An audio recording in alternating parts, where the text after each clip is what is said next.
大家好，我是大伟。如果你的大拇指一抬起来，就感觉这里特别的疼，做一些事是严重的受到影响。比如说手往后一背，这里就感觉像扭着一样，或者是这个手哪怕动动鼠标、动动键盘，都感觉到特别的疼痛。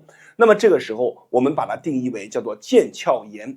咱们有很多朋友是常年被这个东西给折磨，而且自己也没有一个很好的方法。有可能很多朋友各种各样的方法都试过了，但是没有办法去把它一个根本性的做一个处理。那么今天呢，咱们就给大家讲一个非常简单有效的方法这个方法特别有用特别实用。咱们首先呢，先讲一下你要去定位一个点，这个点是在哪里呢？就是你要去看你的大拇指这个位置呢，是由于上面的不好造成了它的疼痛，还是说你是在这个地方直接造成的疼痛？怎么去区别你看非常简单，咱们把手伸出来，找到上面一个大绳子，你看我手一握拳，这个地方就出来了一个大绳子，很明显的，你把它这么去手拿把掐，把它捏住把它这么捏住。捏住了以后，你做一件事就行把它只要捏住了以后，手一抬，发现没有这种疼痛的感觉了。那么那大多数的情况就是在这儿。我们只要把这个位置给它松开来就行了，非常简单怎么松？从3个点分别是它的这个位置你看我们的肘横纹，肘横纹上1/3你把它转开，这里把它转开转开了以后，把我们的顶端给它转开顶端转开。转开，什么叫转开？就是大约你去做上一个40-50下，转的时候感觉到哎呦呦，然后转着转着这个哎呦呦它慢慢的感觉到疼痛感不强了，那就转开了。然后呢，再到后面这个点，我们食指的位置这个位置你看点进去以后转就3个点把它转开，同时转开就行了这3个地方只要一转开，会明显的感觉你手一抬没有这种感觉了，这就够了那么我们第二种类型的是什么呢？就是手一抬我这里压住了以后，它还是感觉到非常疼痛。那么这个时候它的问题点就在这儿大拇指一抬，你找2个地方你一抬，你看我手这么抬起来看一下它会有2个大绳子这里一个大绳子，这里一个大绳子，你去摸这么去摸，中间呢是有个小凹出的一个小窝，咱们用手呢把这个小窝给它捏住，点住这个小窝，大拇指怎么样？包住先这样把它包住，手点住这个小窝，然后怎么样？做一件事，手往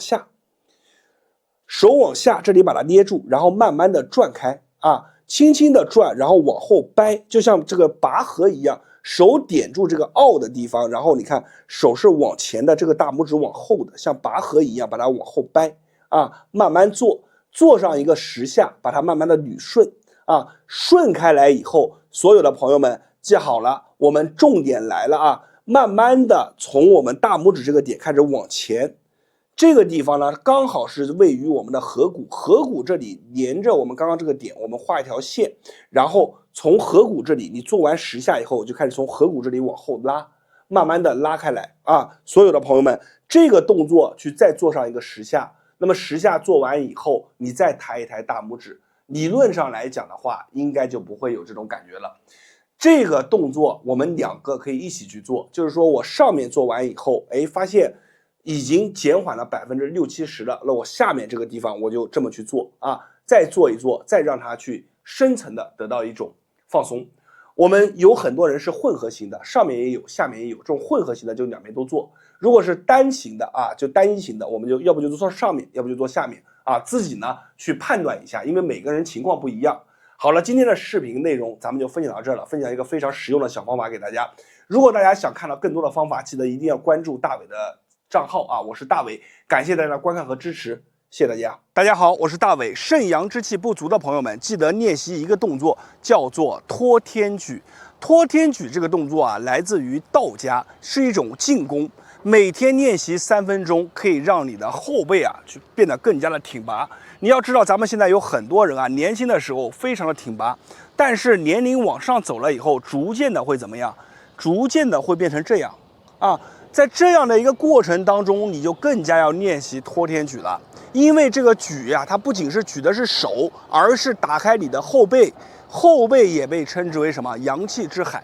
所以呢，托天举这个动作，你只要练一练，就能把我们的肾气往上去提一提。好了，话也不多说，我把这个动作分享给大家，里面细节很多，记得把视频收藏下来，反复观看。然后有用的评论区下方打上"有用"2个字，帮助更多的人。咱们现在一起来看动作怎么去做。托天举这个动作其实非常的简单，咱们首先把我们的双脚分开，比我们的肩膀略宽，保持我们的小腹向内收紧，侧面看一下。然后把我们的双手啊，你看手掌朝天，这么朝天举着，手掌一定要对向天空啊，叫托天举。然后我们把手伸直，就这么往上去推。推上去以后，有一个非常重要的细节啊，所有朋友看好，手往上伸以后，要使劲再往上撑一撑，双手往上撑一撑，撑到顶以后，好，这个时候就差最后一步了，把我们的头往上抬，头往上抬以后，然后慢慢的调整你手上的姿势，怎么去调？把我们的这个手腕口要往我们的外侧去转，你看举上去以后，手腕口往我们的外侧打开，把我们的手肘做这个动作就可以，手肘往外打开，往上去撑，头往上看，啊，这个动作一做好，哎呀，很多朋友啊就感觉到了后背上面开始紧绷绷的有发力感，我们头往上抬，仿佛这个天要塌下来了，我们就往上拖，顶着撑着，手肘往外保持住。不要看这个动作简单，你去做，一般来说刚开始做个20秒钟，后背就发酸。啊，就感觉特别的酸，忍住，坚持住。我们做上一个30秒钟到40秒钟，慢慢的，你的手掌上面会发热，然后后背会发热，就做到这样的感觉就可以了。一般来说，我们去做上一个3天到7天，你就能逐渐的掌握。那么做完以后，最明显的感觉是什么？就是你的背想要把它弯下来啊，会变得非常的不舒服，反而你会感觉这个背啊直绷绷的啊，变得很舒服。这就是托天举。托天举这个动作啊，老幼都能练习。小孩子啊，平常工作这个写作业时间久了，就这么练一练。大人呢，年龄大的朋友，包括一些年轻人，自己的背部、腰部感觉体态不好，都可以练这个托天举的动作。好了，今天的视频啊就分享到这里了。没有关注的，记得关注我一波，在别人那里啊，或许是不传之秘，在我这里都会毫无保留的分享给大家。我是大伟，谢谢大家。大家好，我是大伟。如果你过了40岁、50岁以后，感觉自己的腿脚越来越重，走路啊越来越容易疲乏，而且这个腿啊如同灌铅，抬啊也抬不起来，这个时候你就要去选择一种锻炼的动作了。为什么呢？因为你要记住一句话，叫做树老根先枯，人老腿先衰。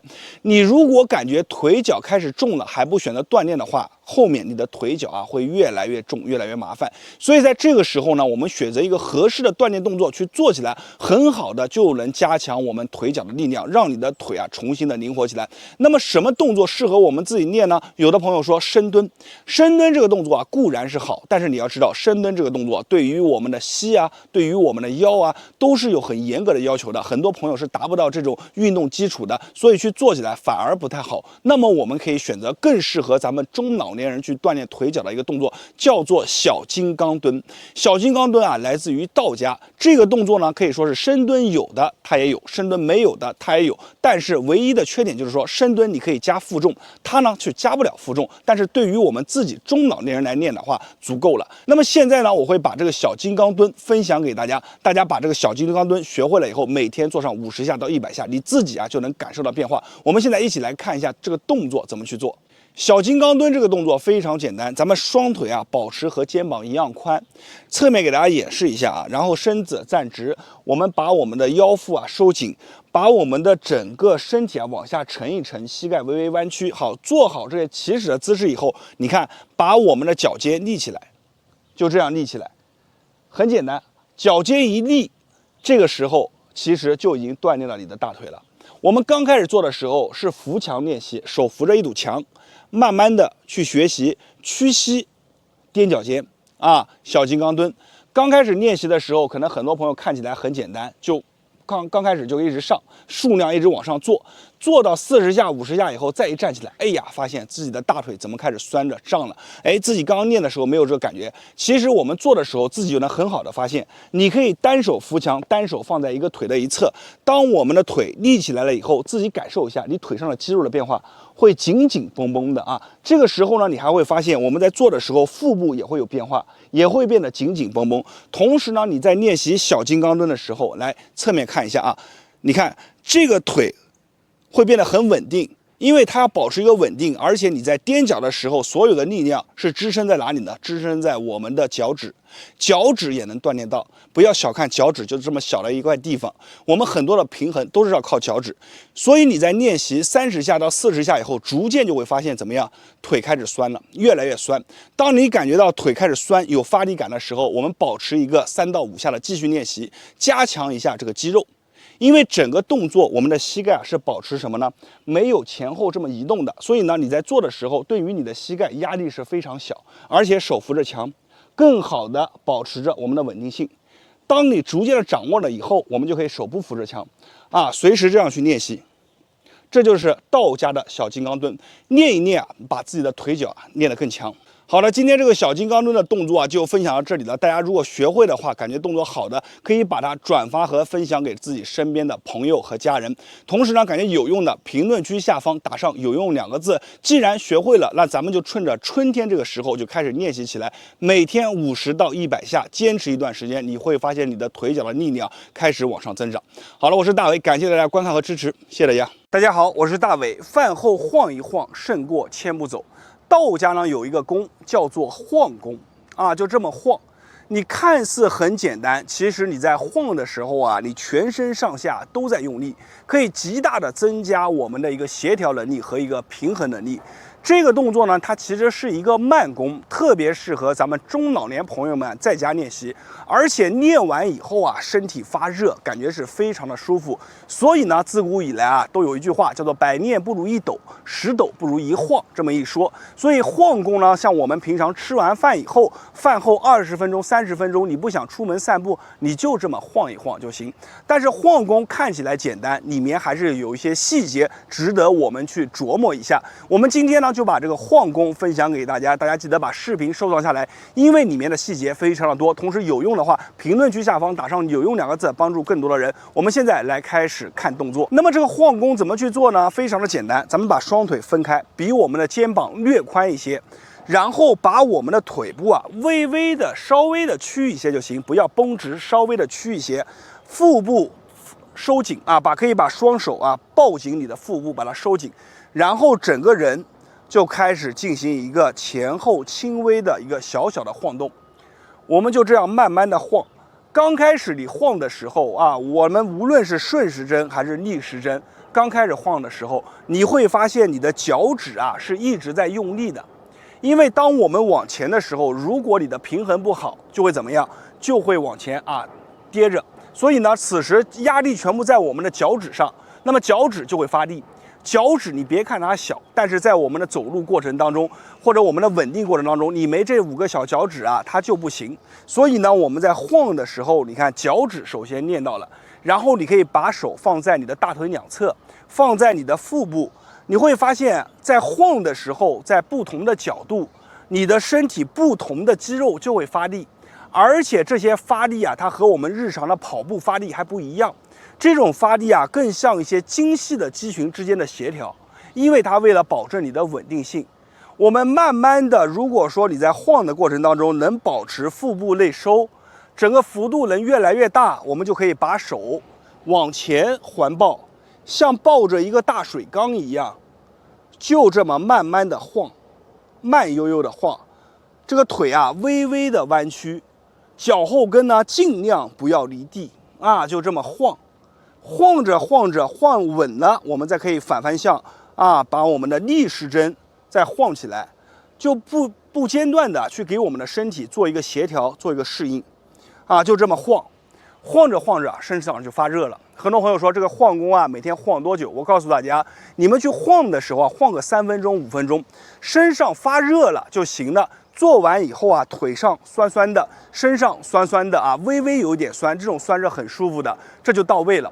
好。好了，今天这个动作啊就分享给大家，希望大家能喜欢。没有关注的朋友啊，记得关注我一波。我是大伟，在别人那里或许是不传之秘，在我这里都会毫无保留的分享给大家。谢谢大家。大家好，我是大伟。你有没有感觉到了春天啊，别人都精精神神的，而你呢就会感觉很困很乏？别人呢一年四季啊，什么季节穿什么衣服，而你呢，即便是在夏天，都会把身体护得好好的。为什么？因为你的小太阳生不出来，而且很多朋友啊，他自己的新宝宝啊能力也不够强，他的整个循循环环的状态啊也不好。这个时候，有的朋友会说怎么办？怎么办？我告诉你，居家每天花上3分钟的时间练习一个动作，这个动作叫做什么？就叫做超慢跑。把这个超慢跑给它学会了，每天坚持练一练，慢慢的，你整个心肺功能就会得到一个增强，并且呢，你的整个循循环环转的速度也会增加，而且整个人的状态会不一样。那么今天呢，我来教大家一下这个超慢跑怎么去做，大家把它学会了，每天不限场地啊，不限任何地方都可以去做起来。好了，现在我们开始来讲解动作。什么叫做超慢跑呢？顾名思义啊，就是把我们的脚尖立起来，模仿一个跑步的姿势，看起来很简单，对不对？但是呢，真正的超慢跑啊，它是需要你把控一个稳定性的，就是核心。你别看这个动作简单，你去做一做就知道，这个动作其实呢，对于自己的状态也是有一定考验的。但是相对于其他动作来说，它更加的稳定，更加的安全，而且不限场地。所以这也是它为什么风靡于很多的一些国家啊，很多的一些银发一族都在练习这个动作。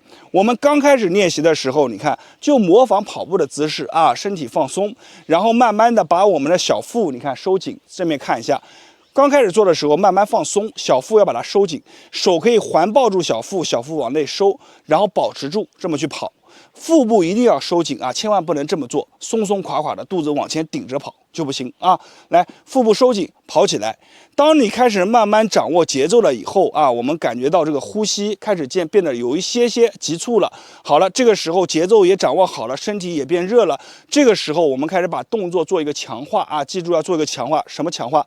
来，脚尖点着要立起来。立起来，看到没有？脚尖要立起来，而不是脚跟微微抬起来。很多朋友是这样跑的，有没有用？啊，这个微乎其微啊！我们跑的时候，你看把脚尖立起来，就单纯的把脚尖立起来的这个动作，你去跑一会儿，1分钟左右，你就知道这么立起来一个小小的细节能对这个动作提升有多大。好，慢慢的去做，腹部收紧啊，动作不要变形，慢慢的去做，感受一下。我们最好的一个运动心率啊是在120左右。怎么样确定你是120呢？就是我在做这个动作的时候，我能跟大家正常的讲话，这个时候心率是120。如果说我做这个动作的时候，我已经上气不接下气了，已经有一些喘了，就像这样。这样的时候呢，它的心率其实已经过载了啊，已经超过了120，可能到了140啊。145左右，那这个时候呢是不适合我们的。我们只要稳定在120左右。如果说感觉自己喘了，我们就把动作怎么样放慢一些，脚呢就可以微微的下来一些。当你感觉缓过来以后，哎，再把脚尖立起来，就这么反复的循环，慢慢去练，保持你的心率稳定在120，3分钟到5分钟的一个时间去练习。练完以后，慢慢的你能感觉到身上会发热，转得快了呀，整个状态也不一样的。每天坚持练习超慢跑，对于自己的这里，我们的心宝宝、我们的肺宝宝，包括我们的身上的一个状态，都能带来很大的帮助。这就是今天分享给大家的一个好动作，大家一定要每天坚持练起来。超慢跑这个动作，大家记得收藏下来，同时把它转发给身边有需要的朋友和家人。我是大伟，感谢大家观看和支持，谢谢大家。大家好，我是大伟。如果你的体重啊一直在增长，控制不住，身上的泡泡肉啊特别的多，那么在这里呢，我要教你一个非常棒的方法。这个方法你只要每天在饭后30分钟以后去练习一个2到3分钟，你会发现你的体重平平稳稳的给你控制住了。然后每天你多次、多频率、多组的去练习，慢慢的体重就开始往下掉。一般只要你能练习上一个月到1个半月左右的时间，你会发现你的整个身材也会逐渐发生变化。这个动作是什么呢？其实非常简单，就是抖。为什么要抖？首先我们一定要知道你的身体为什么会发胖，因为你吃进去的食物，其实我们就是说转化为一种能源，叫做糖。糖这种能源呢，它会进入到我们的肌肉当中。那么同时呢，当你肌肉当中储存糖量储存满了以后，或者不接受糖原了以后，它就会慢慢的又走向我们的肝宝宝当中，变成了肝宝宝的糖原。当肝宝宝它这个储存仓库也装满了以后，它就会慢慢的变成脂，这就是我们脂肪的由来。所以呢，在这个过程当中，我们要把它中断掉。怎么去中断？就是大量的去消耗我们身体当中的糖，让更多的肌肉参与到一个运动锻炼的状态当中。这样的话呢，糖作为能源会被快速的消耗，同时吃进去的东西慢慢的也会怎么样进行储备，就存到我们的肌肉当中，存到我们的肝宝宝当中进行储备，而不会最终变成我们的脂肪。就这样就有效的阻断了。阻断完以后呢，我们再开始进行每天这样的抖着的一个运动，就能够慢慢的把体重往下走。讲完了原理部分，如果你有耐心也听完了以后，我相信你知其然，并且也知其所以然了。所以接下来我们开始讲解动作。那么这个动作怎么去做呢？大家如果感觉有用的，评论区下方打上有用2个字。我们现在来开始正式的讲解动作。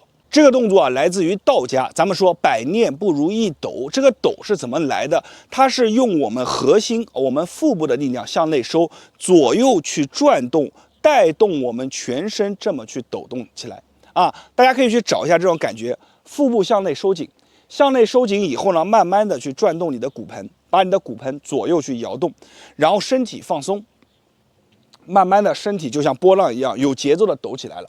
那么抖起来以后呢，我们为了加强它的一个频率，我们会把我们的手甩起来啊，像这样，看往回打圈，这么往回打圈，顺着这个节奏把手往回打圈啊，这么往外去抖。抖的时候身体要放松，肩膀要放松，沉着肩，慢慢的抖，腹部收紧，来回的摇晃。慢慢的把我们的腿和膝也加入进去啊，就是腹部先摇，手给它晃起来，腿和膝慢慢的晃起来，就这么就晃起来了啊。看似很简单，是不是？其实你做起来的时候，做一会儿你就会发现呢，这个动作它为什么叫抖功啊？抖的时候就是你的肌肉大量参与，你别感觉很轻松，你就这么抖一抖，抖个1分钟到2分钟，你会发现有一种东西出来了，就叫做汗。你们的汗啊会往下流，而且你们的心率啊也会慢慢的往上增加，腹部慢慢的会感觉有一种紧绷感啊，就是这个里面有一团小火焰往上去烧。为什么？这个地方的肌肉给你加强了。所以每天咱们你看做快一点，这样抖一抖，每天就这样抖，抖一个1分钟、3分钟都可以啊。饭后30分钟以后就这么去做，然后做累了以后呢，咱们就休息休息。休息一会儿，哎，再做一会儿，把它怎么样分开来，多频率的去做。咱们把这个技巧只要掌握住了，慢慢的你的身体啊就会发生变化。好了，今天的视频啊就分享到这里了，我是大伟，感谢大家观看和支持。如果你感觉动作能够帮助到你，一定要把它转发给身边的朋友和家人。没有关注的记得关注我一波，我是大伟，谢谢大家。